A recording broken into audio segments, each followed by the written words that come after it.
ভারী দুষ্টু মেয়ে। তোমার সঙ্গে এরপরে যেদিন আমার দেখা হবে না, কান ধরে নীল ডাউন করে দেবো। হ্যাঁ হ্যাঁ, নিশ্চয়ই নিশ্চয়ই দেবেন।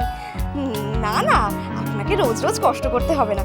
হ্যাঁ আচ্ছা, হ্যাঁ হ্যাঁ ঠিক আছে, আপনি এখন বলছেন তাহলে আমি দাদাকে একটু জিজ্ঞাসা করি। দাদা, তুমি কি খাবে বলো তো? ও মানে দাদা বলছে সানডেতে ইলিশ মাছের ভাপা খাবে। এই এই শোন শোন শোন শোন শোন এই না, তুমি কথা বলো। না না, তুমি কথা বলো। না না না,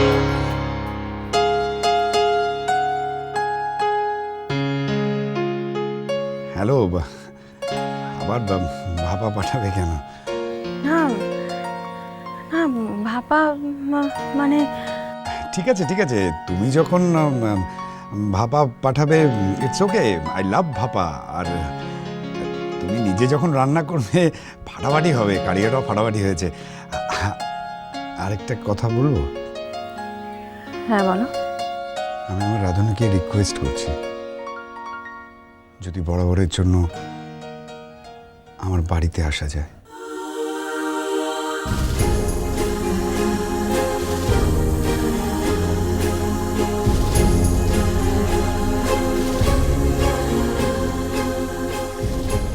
ওটা রাখলাম। হ্যাঁ দাদা ওখান থেকে কি বললো? হ্যাঁ, ওখান থেকে কিছু বললো মানে? সেরকম কিছু নয়। শোন না, একটা মাছ তুই বাড়িতে আছে, পরে খেয়ে নেবে কিন্তু। আজকে ভোলা মাছের কালিয়া দিয়ে ভাত খাচ্ছি। কালকে ইলিশ মাছের ভাপা আর সর্ষে ইলিশ। দিদি, একটা কথা জিজ্ঞেস করি তোকে। ধর আমি যদি না থাকি, কি করবি তুই? কি হবে? কোথায় যাবি? এই ধর, যেমন তোর বিয়ে হয়েছে সেরকম যদি বিয়ে হয় আমার। বিয়ে করবি? হ্যাঁ। বর আসবে? আসবে তো। তাহলে তো খুব ভালো হবে। তোর বর আসবে, বিয়ে হবে, সানাই বাজবে, পু করে সানাই বাজবে, বাসর হবে, দে বাসর হবে, আমি গান গাইবো বাসরে, করে গান গাইবো। সব তো বুঝলাম, কিন্তু তোর কি হবে সেটা বল। আমি তোর সঙ্গে যাব। আমার সঙ্গে যাবি মানে? আমার সঙ্গে কোথায় যাবি? তোর সঙ্গে যাব, শ্বশুর বাড়ি যাব। তাই আবার হয় নাকি? তুই আমার সঙ্গে আমার শ্বশুর বাড়ি যাবি? বউয়ের সাথে কেউ যায় শ্বশুর বাড়ি? আমি যাব। আমাকে যদি শ্বশুর বাড়ি না নিয়ে যাস তাহলে বিয়ে করবি না, তুই বিয়ে করবি না। আচ্ছা বেশ, ঠিক আছে, তোকে না হয় নিয়ে গেলাম, কিন্তু তোর বরের কি হবে? অজয় মল্লিকের?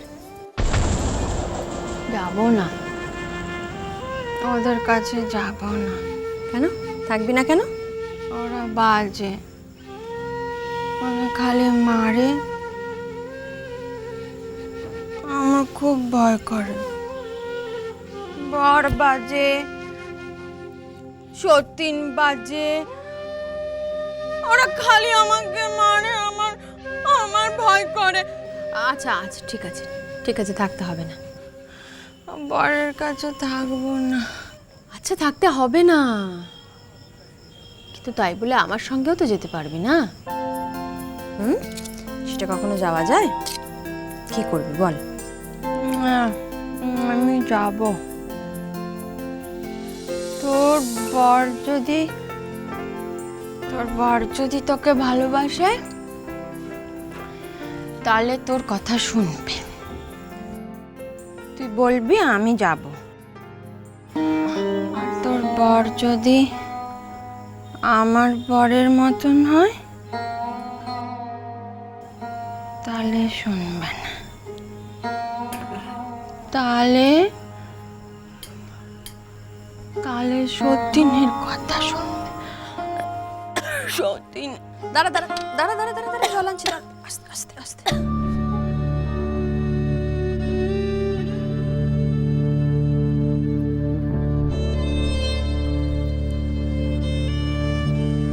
সত্যি কত সহজে একটা সমাধান করে দিল, অথচ আমি জানি এটা কখনোই সম্ভব নয়। সম্ভব নয় বা কেন?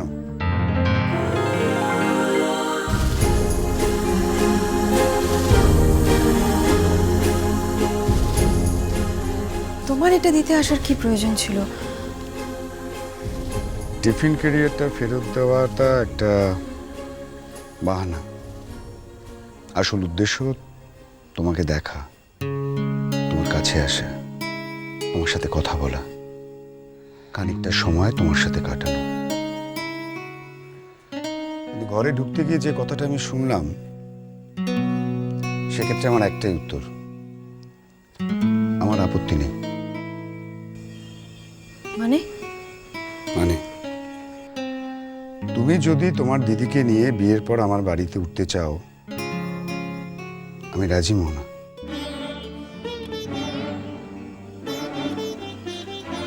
পাগল হয়ে গেলে নাকি? পাগল কেন হব? মেয়ের বাড়ি থেকে বরপক্ষকে পণ দেয়, তত্ত্ব দেয়। আমি না তোমার দিদিকে তত্ত্ব হিসাবে গ্রহণ করব। মূল্যবান দামি তত্ত্ব, যেটা আমার ঘরে খুব সযত্নে রাখা থাকবে।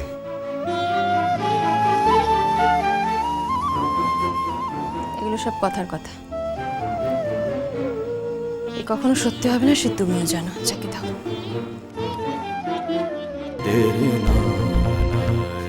আরে ছাড়ো।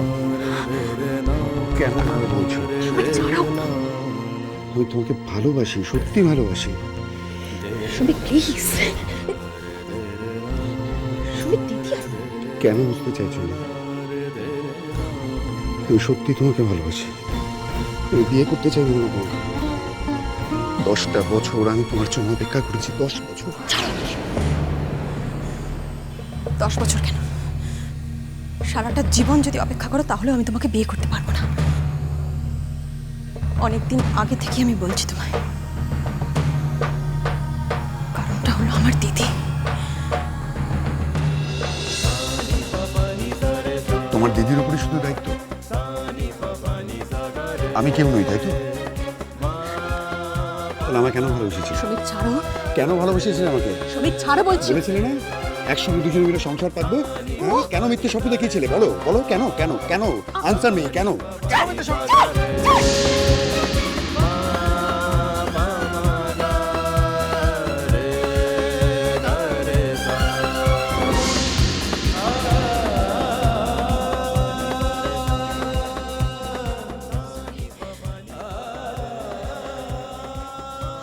Sorry sorry. সত্যি এখন মনে হচ্ছে অন্য কাউকে বিয়ে করলেই মনে ভালো হতো। ভালোবাসা